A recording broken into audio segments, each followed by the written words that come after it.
الحمد لله رب العالمين وصلى الله وسلم وبارك على نبينا محمد وعلى آله وصحبه أجمعين أما بعد.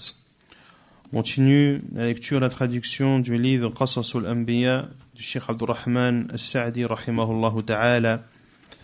La semaine dernière, on avait terminé de citer l'histoire de notre père Adam alayhi salam. Et on s'est arrêté au chapitre dans lequel le Cheikh dit rahimahullah fawaid mustanbata min hadihi al-qissati usuliyya wa furu'iyya wa akhlaq wa adab. Les morales que l'on retient de cette histoire liées aux bases, aux branches, au comportement. قال رحمه الله فمنها أن هذه القصة العظيمة ذكرها الله في كتابه في مواضع كثيرة صريحة لا ريب فيها ولا شك، وهي من أعظم القصص التي اتفقت عليها الرسل ونزلت بها الكتب السماوية واعتقدها جميع أتباع الأنبياء من الأولين والآخرين. Parmi les morales de cette histoire, c'est que c'est une histoire immense qu'Allah subhanahu wa ta'ala a cité dans son livre à de nombreux endroits, de façon claire et de façon sans équivoque. Cette histoire fait partie des histoires les plus grandes sur laquelle se sont accordés les prophètes. Et cette histoire est également révélée dans les livres qu'Allah subhanahu wa ta'ala a révélés. Et cette histoire y ont cru l'ensemble de ceux qui ont suivi les prophètes, des premiers aux derniers. حتى نبغت في هذه الأزمان المتأخرة فرقة خبيثة زنادقة أنكروا جميع ما جاءت به الرسل وأنكروا وجود الباري ولم يثبتوا من العلوم إلا العلوم الطبيعية التي وصلت إليها معارفهم القاصرة.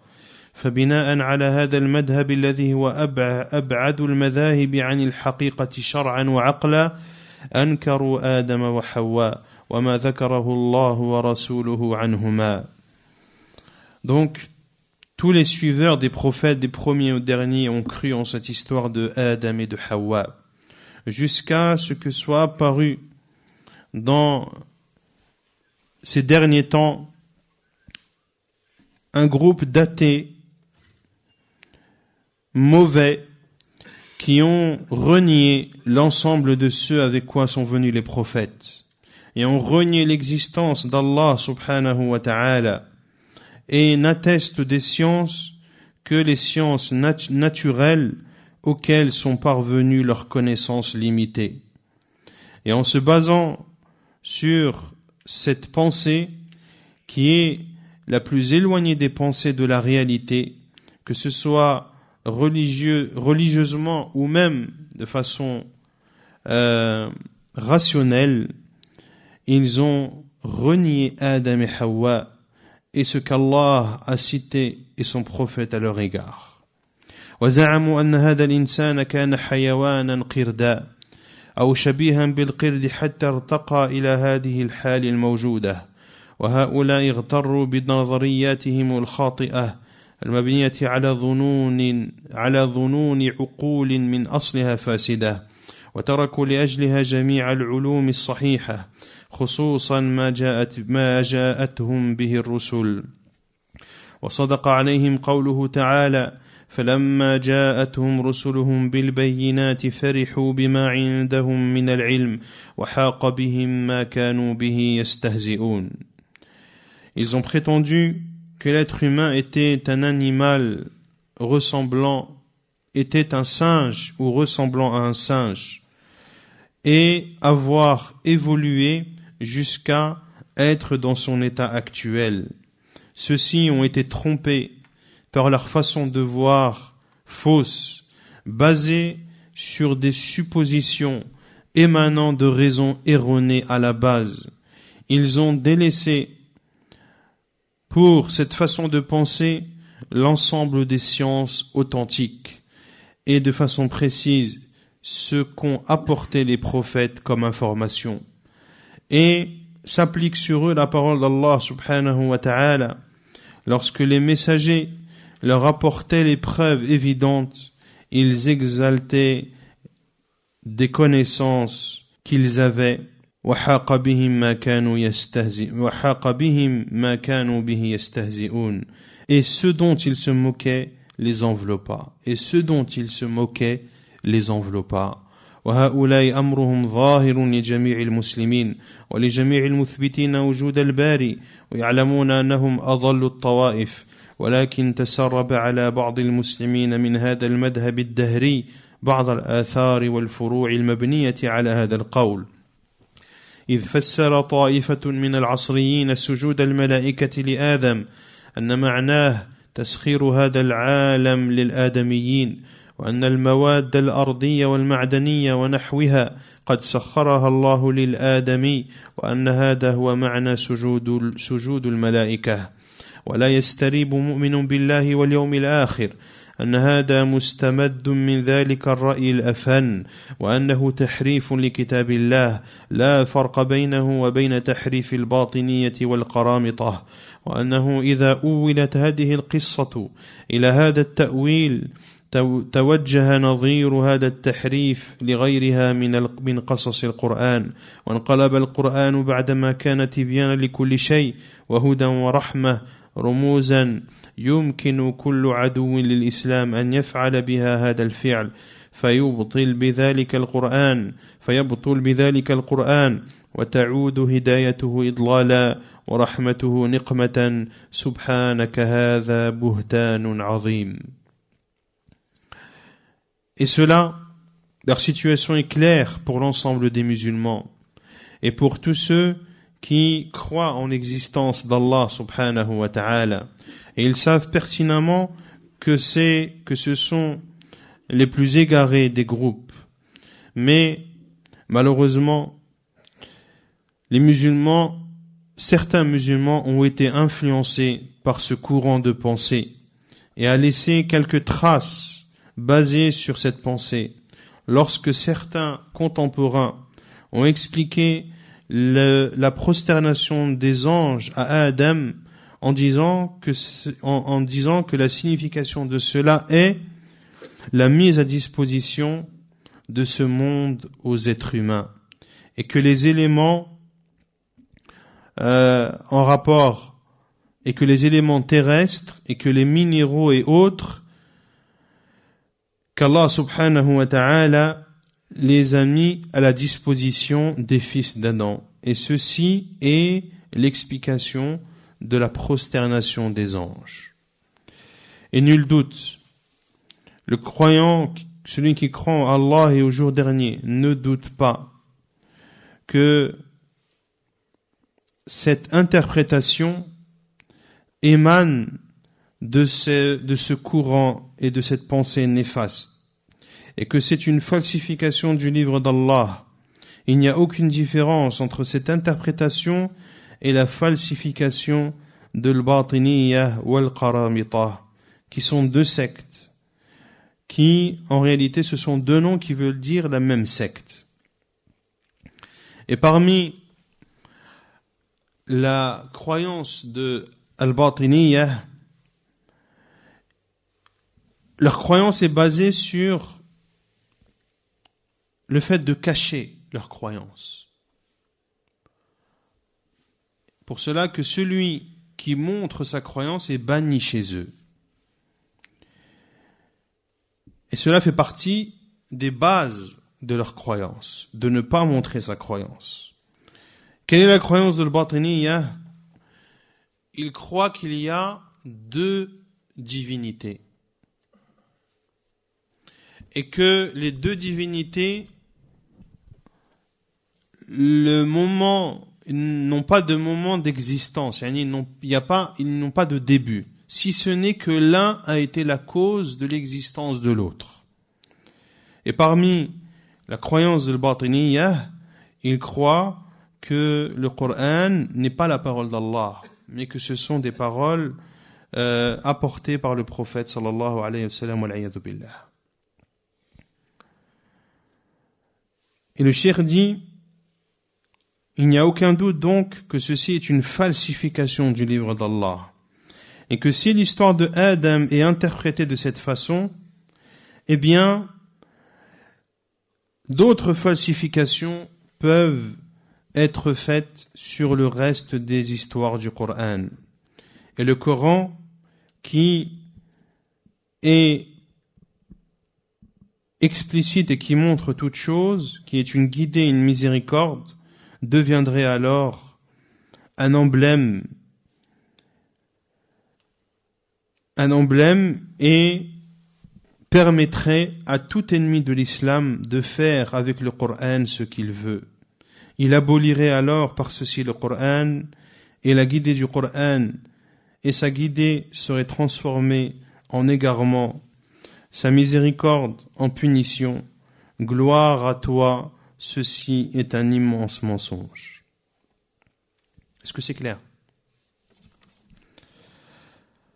ثم قال الشيخ رحمه الله: والمؤمن في هذا الموضع يكفيه لإبطال هذا القول الخبيث أن يتلو ما قصه الله علينا من قصة آدم وسجود الملائكة، فيعلم أن هذا مناف لما قصد الله ورسوله غاية المنافاة، وإن زخرفه أصحابه ولووا له العبارات ونسبوه إلى بعض من يحسن بهم الظن، فالمؤمن لا يترك إيمانه ولا كتاب ربه لمثل هذه الترويجات المغررة أو المغرور صاحبها. Et le croyant, dans des situations comme ceci, lui suffit pour abolir ces paroles mauvaises et malsaines de lire ce qu'Allah Azza wa Jal nous a raconté dans l'histoire de Adam et la prosternation des anges. Il sera, en lisant cette histoire qu'Allah Azza wa Jal raconte, que cette interprétation est contraire à ce qu'Allah et son prophète ont voulu. Même si les gens ou les adeptes de cette pensée embellissent leurs paroles et attestent ces paroles à certaines personnes dont on pourrait penser du bien. Le croyant ne délaisse pas sa foi et ne délaisse pas le livre de son Seigneur pour des absurdités pareilles, et ne délaisse pas sa foi et le livre de son Seigneur pour des personnes qui sont trompeuses. ومنها فضيلة العلم وأن الملائكة لما تبين لهم فضل آدم بعلمه عرفوا بذلك كماله وأنه يستحق الإجلال والتوقير. Parmi les morales de cette histoire, il y a les mérites de la science, et que les anges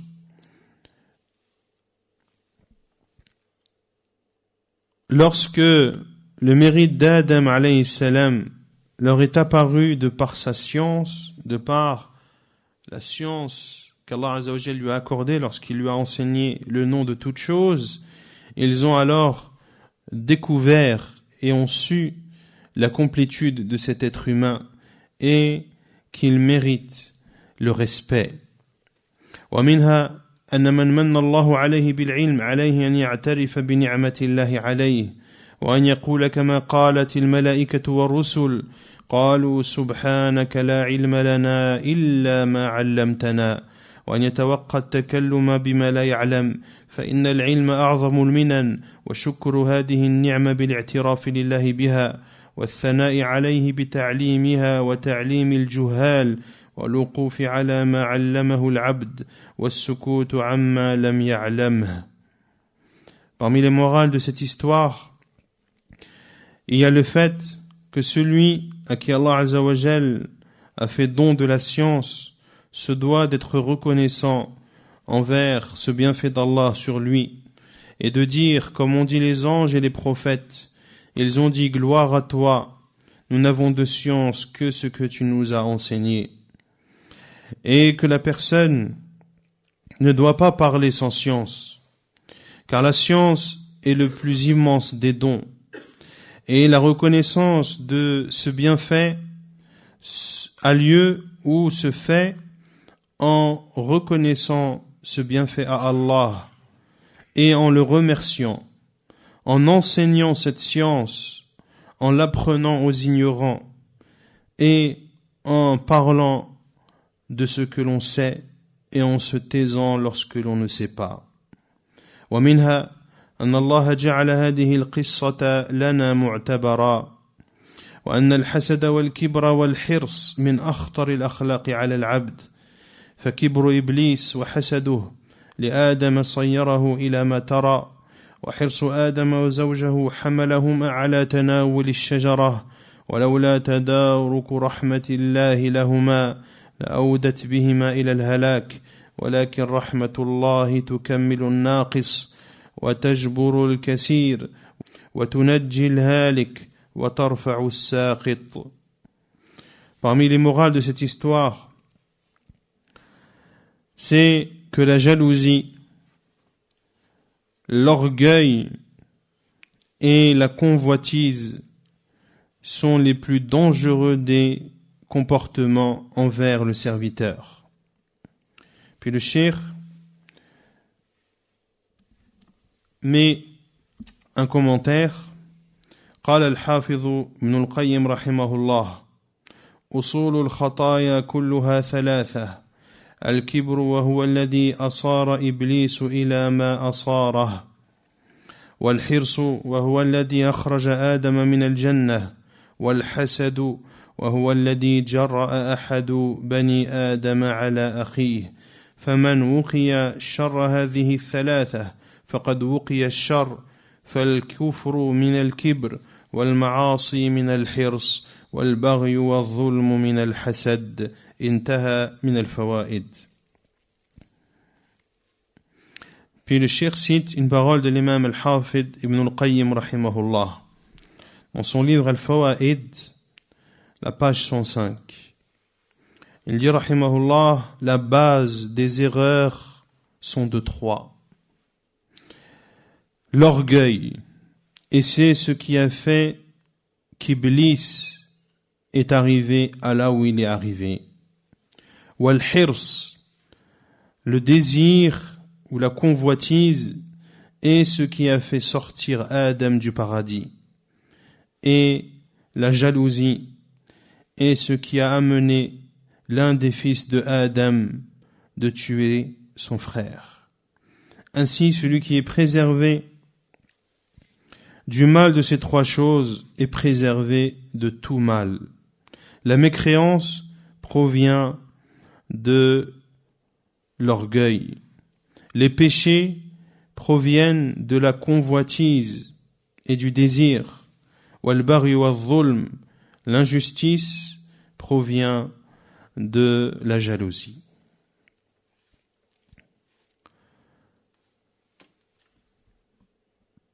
ثم قال الشيخ, le cheikh a dit, l'orgueil d'Iblis ainsi que sa jalousie envers Adam l'ont amené à ce que tu as constaté.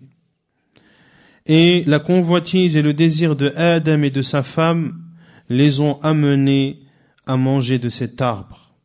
Et si ce n'était la miséricorde d'Allah, ceci aurait provoqué leur perte. Mais la miséricorde d'Allah complète ce qui est diminué, répare ce qui est cassé, sauve ce qui est perdu et élève ce qui est déchu.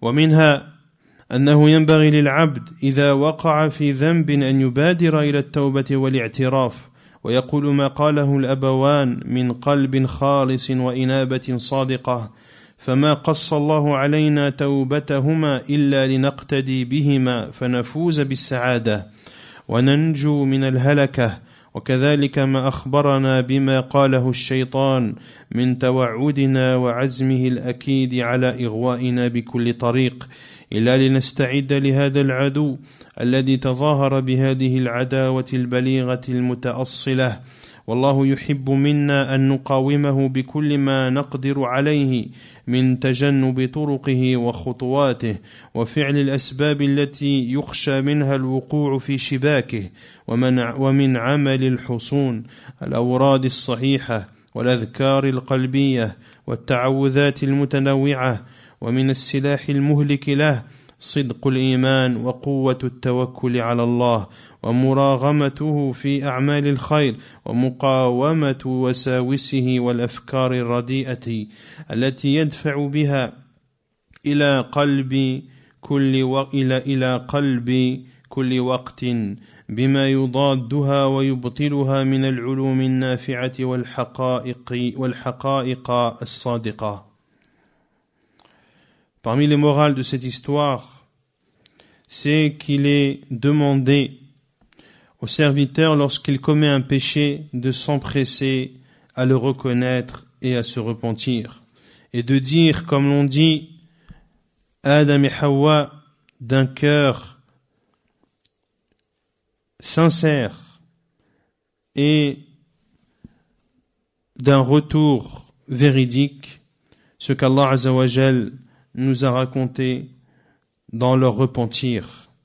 Allah nous a raconté leur repentir afin que l'on les prenne comme exemple et que l'on bénéficie du bonheur et que l'on soit préservé de la perdition. Ainsi, également, Allah Azza wa Jal nous a informé de ce que le diable a dit et de l'animosité et de la motivation qu'il a à nous égarer, et ceci par tous les moyens. Allah Azza wa Jal nous cite cela afin que nous nous préparions à combattre cet ennemi qui a proclamé son animosité de façon claire et profonde. Et Allah aime de nous que nous combattions ce diable autant que nous pouvons, en délaissant ses voies et ses pas, et en mettant en œuvre les causes qui nous permettent d'échapper au filet du diable et de mettre en œuvre les protections parmi les rappels authentiques et les adhkar al-qalbiyah et les rappels liés au cœur. Également de mettre en pratique les formules de protection diverses, autrement dit que nous a enseigné le prophète sallallahu alayhi wa sallam. Et parmi les armes destructrices du diable, la véracité dans la foi et la force dans la confiance que l'on place en Allah. De défier le diable en faisant les œuvres du bien, de lui tenir tête face à ses suggestions et aux mauvaises pensées qu'il insuffle dans le cœur à tout moment, de lui tenir tête et de s'opposer à cela par les sciences bénéfiques et par la vérité sincère. ومنها أن فيها دلالة لمذهب أهل السنة والجماعة المثبتين لله ما أثبته لنفسه من الأسماء الحسنى والصفات كلها لا فرق بين صفات الذات ولا بين صفات الأفعال. Et dans cette histoire, il y a également une preuve qui atteste la voix des gens de la Sunnah, qui atteste à Allah ce qu'il s'est attesté parmi les noms les plus beaux et les attributs. Point de différence entre les attributs liés à l'essence d'Allah et aux attributs liés aux actes d'Allah. ومنها إثبات اليدين لله كما هو في قصة آدم صريحا لما خلقت بيدي فله يدان حقيقة كما أن ذاته لا تشبهها الذوات فصفاته تعالى لا تشبهها الصفات.